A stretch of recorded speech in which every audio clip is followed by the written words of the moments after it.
రాసి మూవ్స్ నరసింహరావు గారిని ఒక ఆయన ప్రొడ్యూసర్ ఉన్నారు. ఆయన పలకరింపు అనేది భలే ఉంటుంది. ఇది ఇలా పట్టుకుని చొక్కా అనమాట, ఇలా పట్టుకుని సార్ నమస్తే అంటారు. సరికి అది గుర్తు వచ్చింది, తమాషా పెడతారా అనేసరికి మనకేమో ఇంకోలా అనిపిస్తుంది. నాకు అది పెడితే మేనేజం గా చెయ్యి ముందు కానీ వెనక్కి పెట్టుకుందాం, బెటర్ ఉంటుంది, అసహ్యంగా ఉంటుంది.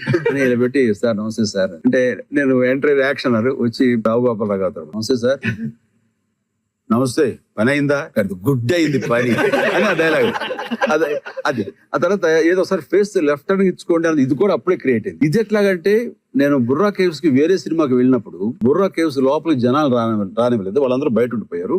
మేము లోపల లంచ్ చేస్తున్నాం, శ్రీదేవి మేమందరం చేస్తుండగా ఎవడో ఒకడు వాసో అని అరిచాడు. తిరిగాను, బాస్ లెఫ్ట్ హ్యాండ్ ఇచ్చుకోబోస్తున్నాడు. సో ఇవన్నీ జనాల్లోంచి వచ్చినవి అండ్ అవి పెడితే బాగుంటుంది. అప్పుడు స్ఫురించింది, మొత్తం దద్దలిపోయింది.